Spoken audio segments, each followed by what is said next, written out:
Where do I begin to tell the story of how great a van can be? A sweet van that gets 27 mpg. Where do I start?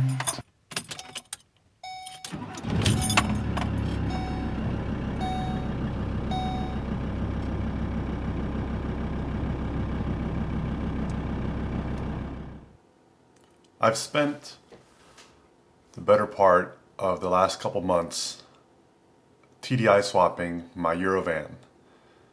This took a lot of work, a lot of research, and what I wanted to do was do a bit of an information dump of everything I found, all the resources, all the tips and tricks, all the parts, and give you a general idea of what it takes to do a diesel swap on a Eurovan. I'll break this, let's call it informal conversation, into several topics. This is meant to be as a guide for somebody with some technical ability, some know-how. I just didn't have the time nor the resources to have several cameras on me while doing all this work, but I try to take as many pictures as possible and document my progress. What we will cover today is the why. Why would you want to do it? Where to buy the actual components to do the swap. The spare parts that are needed in terms of maintenance and also making the swap work. The removal of the parts from the donor vehicle, the maintenance that should be done when that motor and transmission are on the ground, the installation into your Eurovan, some tips and tricks of how to start it and do some diagnosis. And then we'll finish off with some final impressions, if I'm happy, and the cost.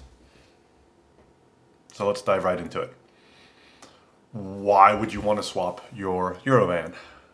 For me, I like diesels. I love that they get great gas mileage. I love the driving profile, the torque down low that a diesel provides. I also love a manual transmission. And every Eurovan sold in this country from 99 on was only available as an automatic. And my particular van, the camper, I thought would benefit a lot from having a manual. So that's the why. Of course, you can consider the miles per gallon. You're going to get close to 10 more miles per gallon out of the swap. And the longevity of the whole swap. These diesel motors are very stout. Some cons to consider. The diesel motors are loud. They're noisy, they clatter about.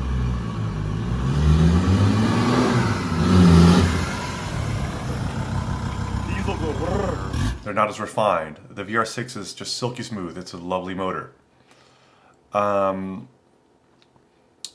There's also some concerns of, the cost of doing the whole thing. For the cost that I did this whole project, I could have completely revamped my entire VR6 motor and transmission drivetrain. But there's the Achilles heel, which is registration. Different states handle that differently. I am in California, which makes things very tough and very complicated. The only trick I found in California is you can diesel swap a van that is from before 1997, which leaves the people that want the Eurovan campers were made in 97. And since California does not require smog on vehicles from 97 and before, it should be as much as some paperwork at the DMV and no referee. But I'm not speaking from experience. I'm speaking from researching several forums and people who've done this to other vehicles. In other parts of the country, I know it's as simple as stopping by like the sheriff's office and then popping the hood and saying, oh, there's a diesel in there now, and then your title just changes from gas to diesel. So keep that in mind before you sink all this in. Figure out what your long-term plans are. If you want to find some workarounds, etc., that's not for me to comment on. So let's talk about where to buy the parts you'll need.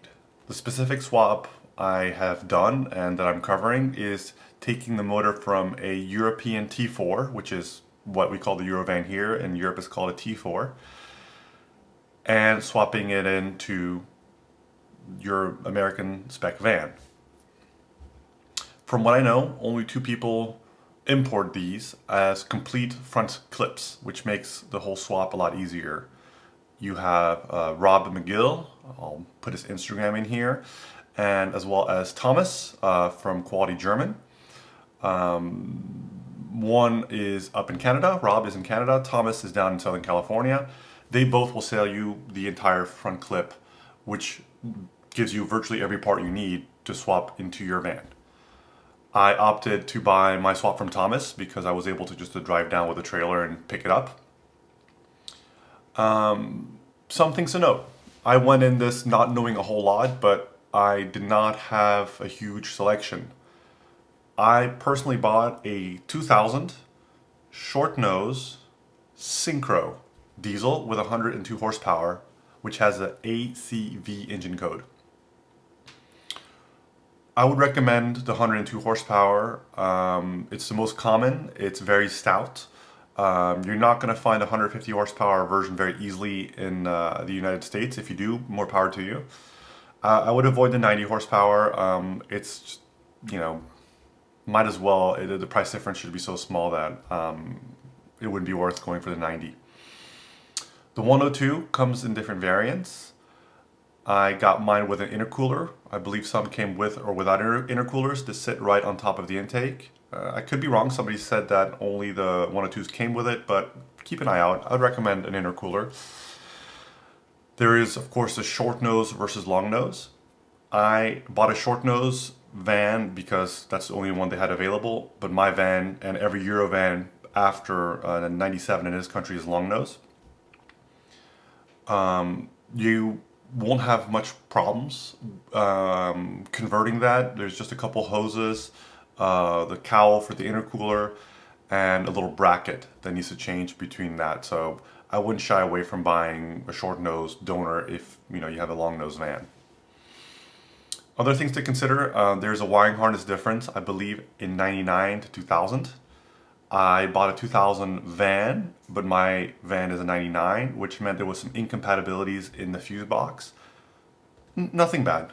Nothing that caused too much of a headache, but if you would match the year, you should have the similar style. And it's not the actual fuse box, it's where you have some of the bus connectors on top of the fuse box. They change those connectors around. So you'll have to clip some connectors off your donor, your existing engine and put them on your donor engine, maybe a total of 4 or 5. Not a huge deal, but it would be easier if you could match that. Other variants, of course, are 2-wheel drive and the 4-wheel drive Syncro. The 4-wheel drive Syncro has some advantages that it has the stronger transmission, as long as it's, I think, after 99 or something like that. There's a very nice chart online which will tell you what transmission is in what van. All I know visually, you should avoid the transmissions that have a black metal casing on the end with a VW stamp.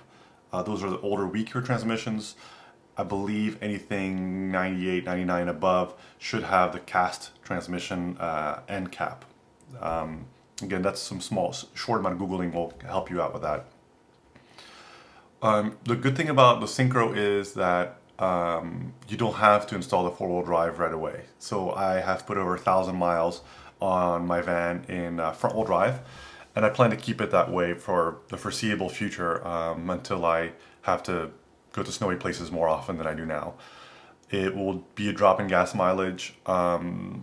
There's some work that has to be done with the rear chassis where you have to mount the brackets to install the rear diff. Those are very hard to come by, those brackets, and are usually not included with the swap because they rust out. So you have to kind of scour the whole world to find these brackets. On top of that, just a quick reminder that the short wheelbase and long wheelbase vans have different length drive shafts. So unless you're able to find a long wheelbase which all Eurovan campers are long wheelbase, or short wheelbase, all Eurovan non-campers are short wheelbase. You have to match that up or be able to find the right drive shaft to make that work. Lastly is a question of ABS. For two-wheel drive application, it doesn't matter. You can buy an ABS or non-ABS donor van. For Syncro, the rear differential for the ABS unit has a special freewheeling effect, which essentially, if the ABS starts grabbing at the rear and front brakes, it disconnects to all-wheel drive because if all four wheels are connected, the ABS can't do its job properly. I think that's to keep in mind. The cream of the crop would be I believe, slightly later model vans. I don't know from what year from what year this was available, but those have a differential lock. That is really cool because you can just literally pull a lever in the dashboard and lock your rear diff. Now that we have covered where to buy and what to buy, let's go through the slightly exhaustive lists of maintenance and spare parts. First of all, for buying these, you have several options. Some of these parts from the European ACV engine code do carry over to the Canadian spec 2.4 diesel, and places like ECS tuning will carry some of the parts you need. For instance, I was able to find the correct oil filter on ECS tuning, the bolt for the crankshaft harmonic balancer, and of course there's some parts that are just available because they're carryover to US market cars. The thermostat housing, the coolant temperature sensor, all that I was able to buy in the United States. The other options you have are eBay England has been a really big resource for me. So ebay.co.uk. I have found that buying parts from England, they'll show up very fast, 4 days, and they'll be at your doorstep. So the first thing I bought was a timing belt, which this engine has a timing belt on one side and the diesel pump is on the other side of the engine. So you have two belts to replace. I believe a total of 3 pulleys, 1 tensioner, and it's just a whole kit you buy. And I'll put that up in the video. You want to buy the tools. So the tool kit for the ACV is specific to the ACV. So I bought one on eBay England. That also took a little bit of time to show up, but nothing too crazy. There are some more tools you need, but those are carryover from cars that do exist in this country. So I was able to buy them on places like Amazon or ECS Tuning, etc. Another part that I replaced on my van that I would recommend replacing on yours is the clutch. That you can buy either in England on eBay, or there's a really nice gentleman in Canada whose name is Dr. Bjorn's Auto, and he actually carries spare parts for these diesel vans in the western part of Canada. I bought a clutch slave cylinder off of him that I did not end up using, but it showed up in 2 days and was a very reasonable cost. So down the road, it's always nice to have that peace of mind that if you need something for your diesel van, there's a guy in Canada that can get it over to you pretty quickly. Back to the clutch. No matter the shape of the clutch, it was my experience, which was not a fun experience, and it was reinforced by some people in Europe, that if these vans sit for a while, they have a tendency to develop a leak in the slave cylinder, which is inside the bell housing of the transmission. In other words, everything could look fine, but which was the case for me, I put it in my van and drove it for several miles and sprung a giant leak from inside the bell housing of the transmission. So at the very least, I would put in a slave cylinder. The middle step, which I ended up going for, was I put a slave cylinder and a clutch kit. If you want to do the best solution, I would say would be to also get a new dual mass flywheel from either Dr. Bjorn or from eBay England. A couple other parts that I would do while you're in there. The harmonic balancer fails on these motors. The basically is the big pulley that drives all the belts, is metal center, rubber ring, and then metal outer, and that rubber ring deteriorates. I got mine on eBay. The pump seals, in case your diesel pump has some leaks, is actually the same kit from Bosch that is offered on a 2000 123 Volkswagen Jetta ALH motor, so that's a quite cheap part. I bought that off Kerma TDI. I ended up also buying some nozzles for mine, but we'll talk about performance enhancements a little bit later in the video. Other items I would recommend would be engine mounts. I use my US spec engine mounts for my VR6 as it had just been replaced. Cooled hoses are different, and I ended up having to buy the radiator hoses from Europe because the ones on the donor van looked a little tired. So I'm sure I could have made something work with some couplers with a US hose in case I really needed it, but since I had some time, I bought a hose kit from Europe. Lastly, just in case you want to buy these parts ahead of time, you're of course going to need a standard VACCOM cable. Sorry, I thought I had it here, but it's back there. But the black hex can VACCOM cable. And then you're also going to need a blue 409 KKL VACCOM cable to deal with the immobilizer. Okay, now that you have an idea what spare parts you'll need, where to buy them, let's jump into what you will remove from your front donor shell clip thing. Before starting to remove it, I ran some tests on mine. So in my previous video, you can see I actually built a car out of it. But I think it's not a bad idea to do some checking up while the motor is still in the donor clip or the donor front section. I would try to put a battery in it, make sure, of course, no big power cables are hanging out or anything that's going to cause an issue there. But I put a battery in mine. If you can turn the key, and if you have the key, really, that's really good, because then you can have the whole instrument cluster come alive. You can check the mileage. I would log in with VACCOM. I would see what faults are stored in VACCOM. It's kind of nice to know what faults were there before you do the swap. To know if there are any faults after the fact. Did you create them, or was that something the van had as an issue before? In my case, the diesel filter still actually had diesel in it, and I just cranked the key a tiny bit more, and my front clip started and idled right there on a pallet. So that was really cool because I was able to put in all the gears. I was able just to see if it idled right. It really provided me a lot of value. Granted, I got a bit cocksure and said, "Oh, I don't need a clutch because I can feel it's grabbing nicely. There's no leaks." Well, hindsight is 2020. This caused me to have to pull my engine out twice. Anyways, let's get rocking and rolling. You've done your checks. You've looked over your front clip. Let's start pulling parts. So, first things that you're going to want to do, of course, is pull the front end off, which is a crash bar, grills, headlights, all that junk comes off. Radiator, I used my Eurovan radiator. It was much newer, much nicer, and it is virtually the same. You want to remove all the wiring harness off the front end for the accessories, which means your wiring harness for your headlights, your horns, all that. Push those aside. You're not going to be carrying those over to the to your van. So I would just disconnect them all and just push those aside. However, the wiring harness that's on the motor, you're going to have to leave that intact and follow that to the ECU, which is on the driver's side fender well, and then follow that into the firewall. You're going to want to disconnect every connector from that wiring harness from the back side of that fuse box. It's not fun. Remove the knee bolster if it still has one. The knee bolster comes out by, it's basically steering wheel's here, your knee bolster is right below. There are 2 pins on the side. You drive those in, cover comes off, 2 bolts and a screw, and the whole knee bolster comes off. Then your fuse box will be in front of you. Unclip it from its mounts, pull it forward.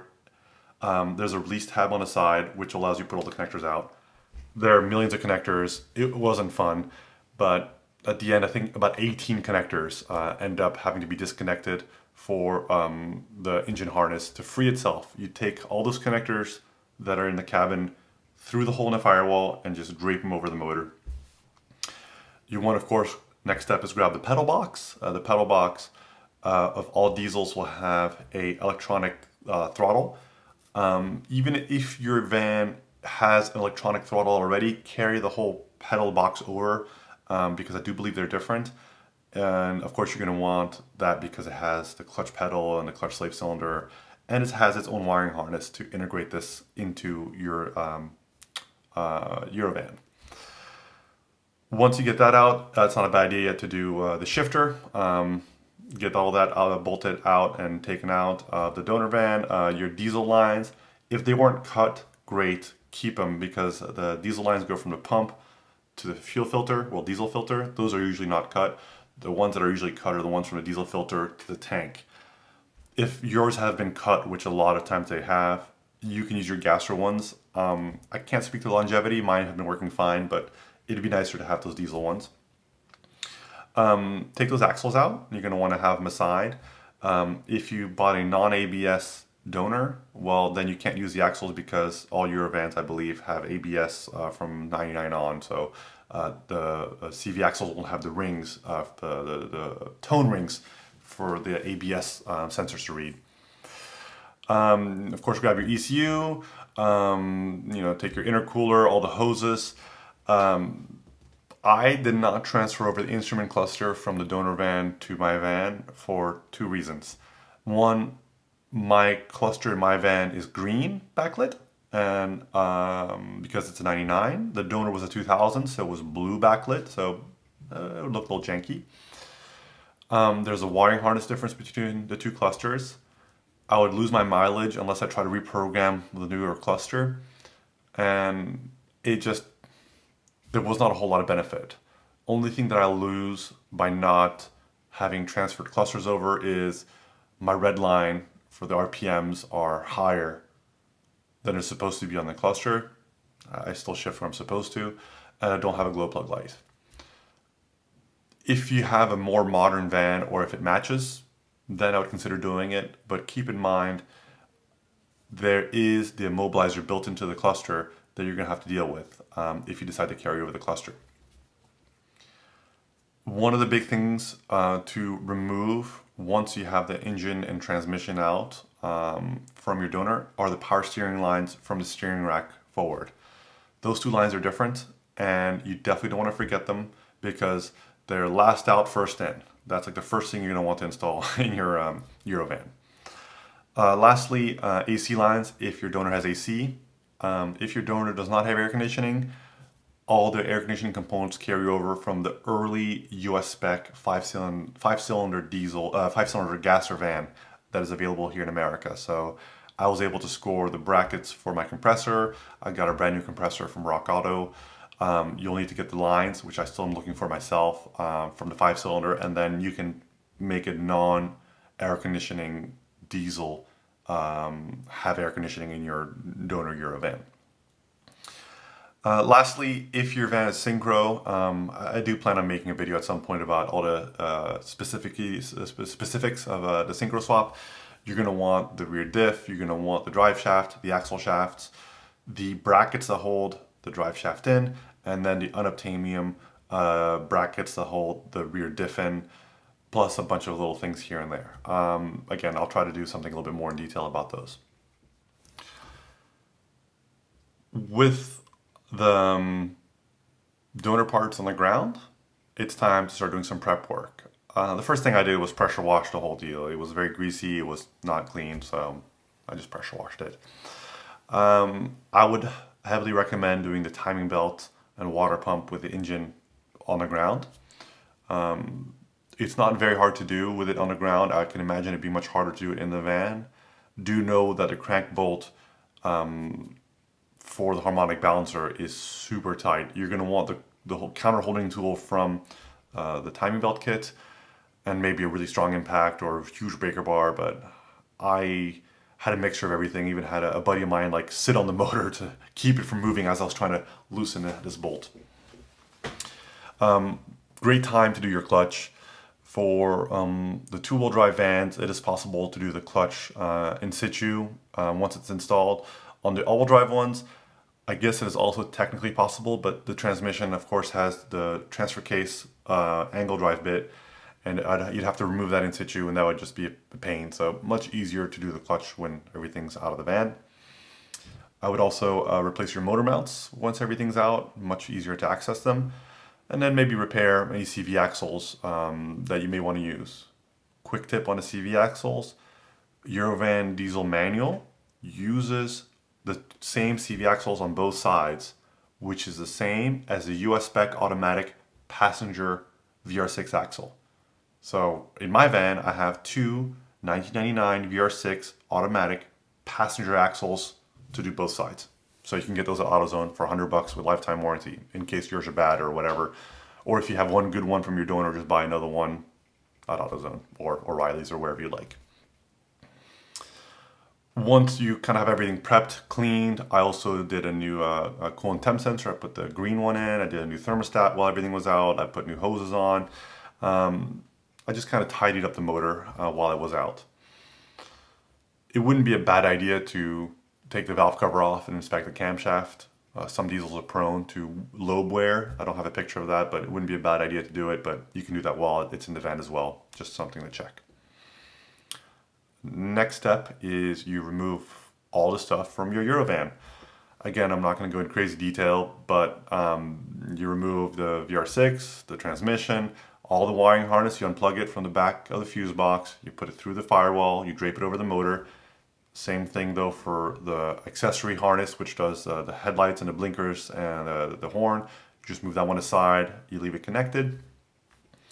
Your power steering lines, your AC lines come out of your Eurovan, and not a bad idea to do some cleaning. The automatic shifter comes out. I struggled with it a little bit until I saw right where below you put your hand, there's a little Allen there. So you can unscrew that Allen, that removes the top, you can remove the top cover, and then there's some 4 bolts holding the automatic shifter. Get the whole thing out of there, disconnect it.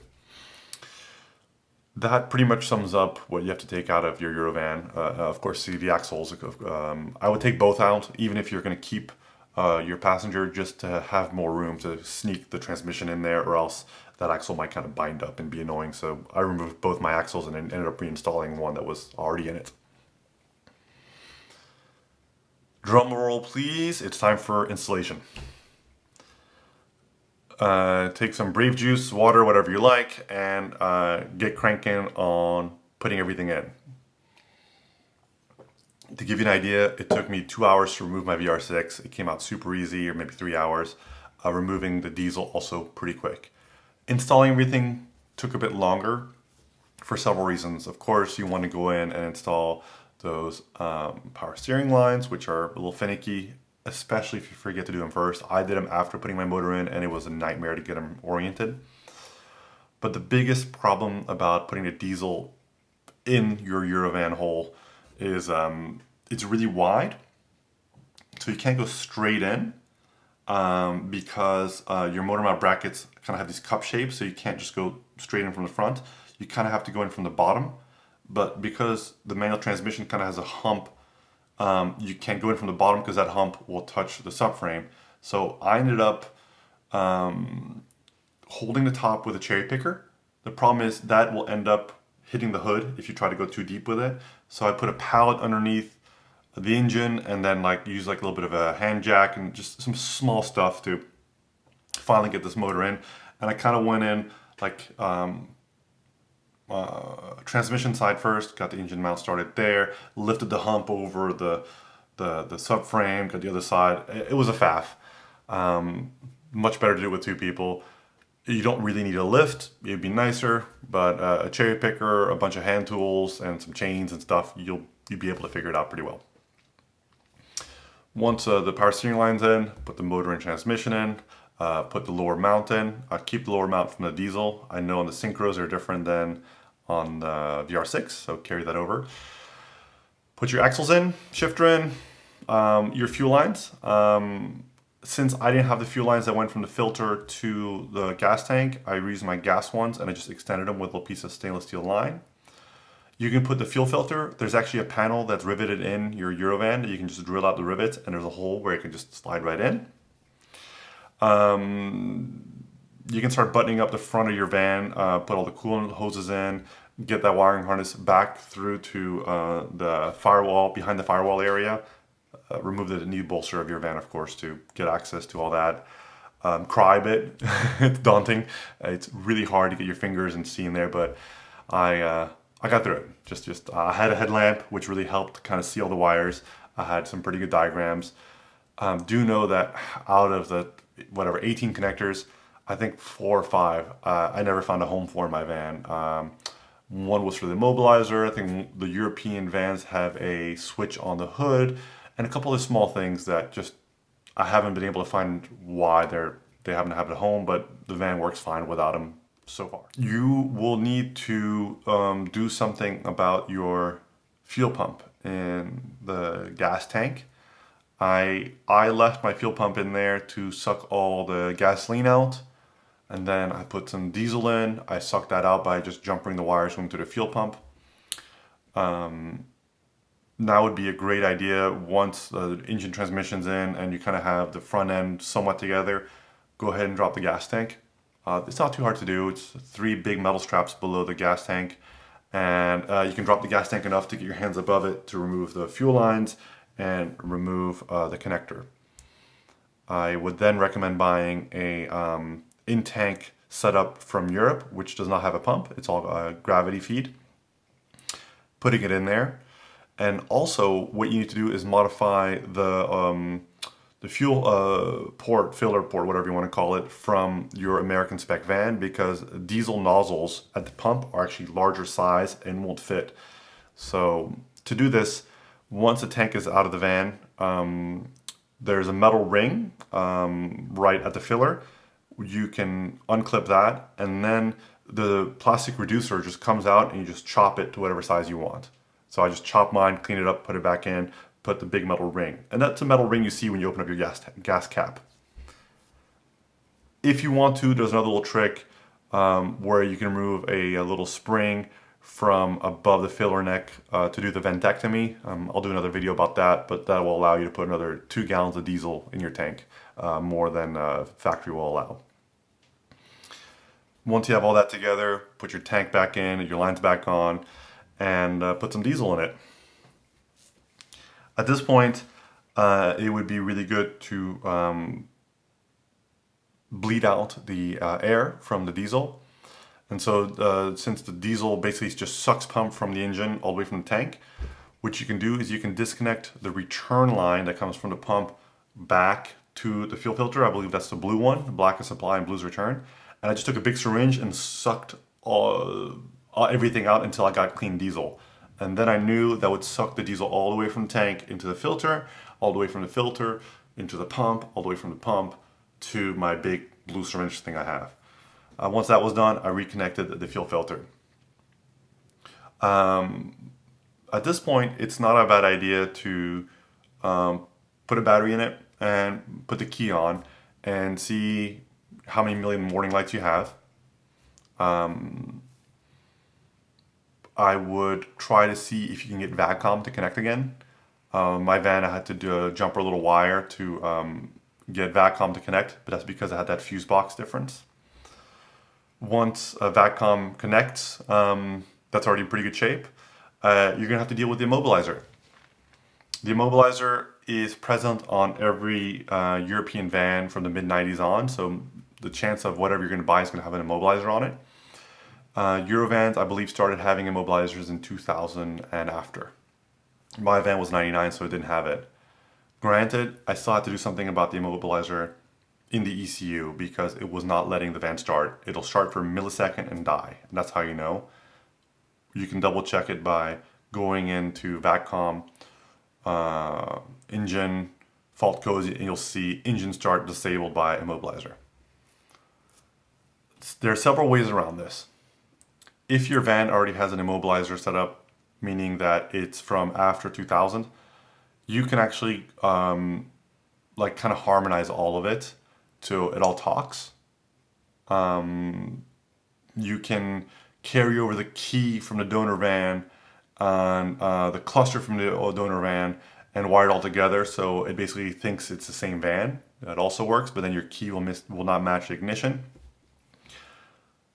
You can kill the immobilizer, which is what I did, and I'll tell you how to do that. Or lastly, you can go on eBay England and buy the same ECU as you have with the immobilizer already killed, and if you want immobilizer killed and a chip tune in it for around 200 bucks. And I did that as well to have as a backup. To kill the immobilizer, on my end, I bought a 409 KKL VACCOM cable, the blue one off eBay. I found a software called VAG Commander. It's like a shady software from the 2000s. It's hard to find, but enough Googling and going through different websites and people mentioning it, you'll find a download link that works. Do a little apology for your laptop for downloading, I don't know how many viruses, but whatever. It ended up working. With that, you can communicate with your ECU. I would save a copy of the EEPROM, which is just a simple button, and then you can just go ahead, kill immobilizer, turn it off, and boom, you're done. You hit save. If you do that, but your van has an immobilizer, you will have the yellow flashing key on your cluster. Since I had a non-immobilizer van, I didn't have that issue. So keep that in mind. You can also send out your personal ECU to some chip tuners here in America for them to remove the immobilizer. So there are a couple different ways to do this. At this point, I think the last thing left would be to connect the exhaust. The downpipe that comes off the ACV is a total bear because it is held on by these metal clips. To remove them, I used a pry bar, but to get them back on, I tried cursing, that didn't work. I finally read a thread on a British forum where they use an exhaust clamp. So I use a 2 1/4 exhaust clamp, and you flip the exhaust clamp backwards, and you put the drive shaft clamp in it to spread it out. And then I use a huge extension with a crow's foot to slowly loosen it. It was a giant pain. With more than one person on it, somebody could like hold it in from below, and the other person could use like a pry bar to pop it back on. But these clips are really notoriously annoying. There is some tool in Germany to remove them. I just didn't have access to it. All right, now it's time to try to start your van. You're going to want to see if it starts by, of course, key on and crank it. If it's just cranking over and over and over again, you've missed a couple things. Something I forgot to mention is you do want to carry over the fuel pump relay from the donor van. So if it doesn't start, you probably forgot to do what I forgot to tell you to do. So yeah, the fuel pump relay, I forgot what number it is, but it just lives in the same location as a fuel pump relay. In your van, you just swap them out between the gas and the diesel. If you do that and it still doesn't start, it should crank. If it doesn't crank, you have bigger issues, but they should crank pretty easily. I would loosen the top of each injector, so they have 5 little caps that you can just go ahead and loosen, and then crank it and have somebody check to see if they start seeing diesel spewing out. Once you see diesel spewing out, that means you've bled the entire system and it's good to go. You retighten those 5 fittings, which because it's a 5-cylinder, and then go ahead and crank it again. Diesels are pretty drama free. If you didn't touch anything, you got the system bled, it should just sit there and idle pretty happily. I would start looking at fluids, make sure you're not losing any oil or coolant or whatever. I would log in with VACCOM to your engine and check your IQ. So measuring blocks, I think address 1 or 2, you can check your IQ with, which is your injection quotient. A higher number means less fuel, so a good number would be around 4. So once it's up to temperature, see if you're close to 4. If not, there's some good guides on ALH Jettas, so 2001 Jettas, about how to do what's called a hammer mod to fix that. If it's just slightly off, you can actually go to login in VACCOM, passcode 12233, go to adaptations, and then you can increase it or decrease your IQ very slightly. I would also go check your engine timing, engine blocks, address 0, there's a button that says in TDI timing. Then you find a large drop-down menu, select ACV, and you'll see where you are. Usually, if your engine's slightly over advanced, it'll start really easily. I have not personally seen any issue with your motor just being slightly advanced. I wouldn't have it very like crazy advanced, but just like a little bit. You have 3 lines that go across the screen for this timing. Middle's where you want to be. Top is advanced. I've seen them usually on the top line working pretty flawlessly, so I would leave it there. And at that point, if you have an exhaust, and you feel comfortable, it's time to go rock and roll. Go drive your van around.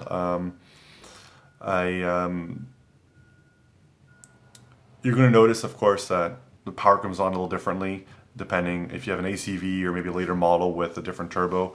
but it should clear up. It should run on all cylinders. It should idle smoothly. It should be, you know, a pretty reasonable van. If none of those happen, of course, there's something missed. Once you've got the van working well, and that's already a huge accomplishment, congratulate yourself because it was a long job. I would recommend putting some nozzles in it. I decided to do nozzles after swapping my van first because I want to make sure that I did not introduce any new problem that this motor didn't have. So I got everything running well. I drove the van around, said, okay, it drives well. Then I pulled all the nozzles out, which is not crazy to do with the engine in the van. I would recommend getting a little slide hammer with a diesel fitting so you can just slide hammer them out. It makes life a little easier. I got the DLC 1019 nozzles, which is a Basio, really, really high quality. They're the equivalent of the PP764 nozzles, but their fuel delivery is a little bit more linear and smoke a little bit less. These can be bought from Kerma TDI and a couple other vendors. You're basically going to the size of nozzle of the 150 horsepower European version diesel, and even without a tune, it works pretty well. I've got my no tune installed and my IQ run 4.8, and I barely smoke at all, even at wide open throttle, just a small haze coming out the back. So I would run them without a tune. Some people might say differently. I installed my own nozzles onto my own injectors. It's typically not recommended. Kerma has a hot swap service. Well, they will send you 5 injectors or 4 injectors, and then you just send your old back. Do whatever you like on that. Then, of course, you can get a tune. I've had trouble finding an American tuner that is capable of tuning these. I'm sure they're capable. They've just not expressed interest in doing so far. So I have my European tune ECU that I've not installed yet. That would lift the boost from 12 psi to about 18 psi and generate another 20 or 30 horsepower. So nozzles and tune, if properly installed and matched, should get you around 150 horsepower and way north of 200 pound-feet of torque. So it'd actually be faster than the VR6 you took out if you have a 99 or 2000. And I don't know, maybe be similar to the 2001 to 2003 Eurovan with the 204 horsepower VR6. Let's say you get all this done, or you got this done by shop and you want to service this. I can recommend 2 facilities. On the West Coast, I know Avant Works up in Truckee, California, has the right tools to do the time belt service and the knowledge. They're really good with Eurovans. Whether or not they'd be interested in doing the swap for you, that's usually a huge undertaking and would take a lot of begging and pleading from any shop to do, unless you can do it yourself or you find somebody to do it on the side. Usually for a shop, it's just like it just takes too long and it's just too many parts for them to handle. When they're busy. You know, if they're a bit slow, then they might be able to do it. On the East Coast, there's a Zeke's Auto Work in Western North Carolina. Really, Zeke is excellent with Eurovans and also really, really good with diesels. So those are the 2 I can think of. Another resource would be tdiclub.com. It's a great TDI knowledge base, and that will have a map of all the TDI gurus around the country. And those guys should get you going pretty well. I doubt any of them would have the timing belt tools to do the motor, or that's the only specialized tools they would need. But you can just order them and say, hey, here, I'm bringing you the tools, I'm bringing you the belt, can you install it for me? With all that said, let's talk about how it feels. I've put about 1,000 miles on it. I've gone between 28 miles per gallon. So far as a two-wheel drive configuration with the nozzles. It's a lot of fun. I like it. Like, for some reason, the driving pleasure is there for me. I know some people love diesels, some people don't. I really liked it. I'm always just, you can kind of floor it. You're not going fast, but you're having a good time. Great MPG. I got myself a little scan gauge. I'm still making it learn how to correctly calculate the MPGs, but doing a manual calculation by filling up my tank, I saw I was around 28 miles per gallon on last fill up.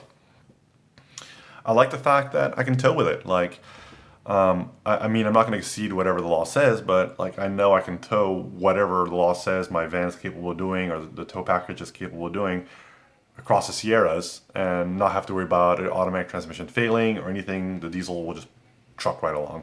To give you an example, I drove from here in the Bay Area in California up to Truckee, which is 7,000 feet elevation. I did not get out of 5th gear the whole time. I literally drove away from my house, got on the highway, threw it in 5th gear, and climbed all the way up in 5th. It just trucked along.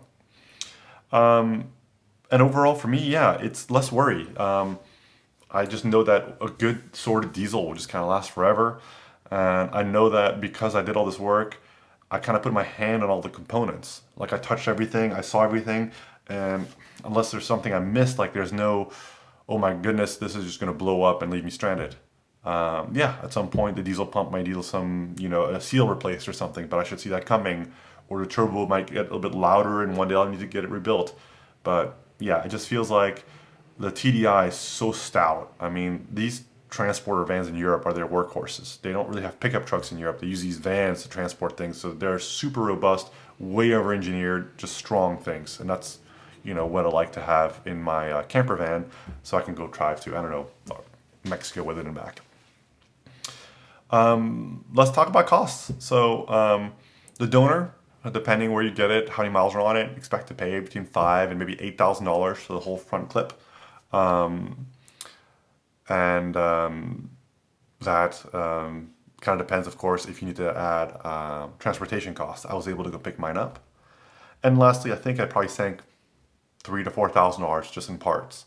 It adds up quickly. The time belt kit is like $250.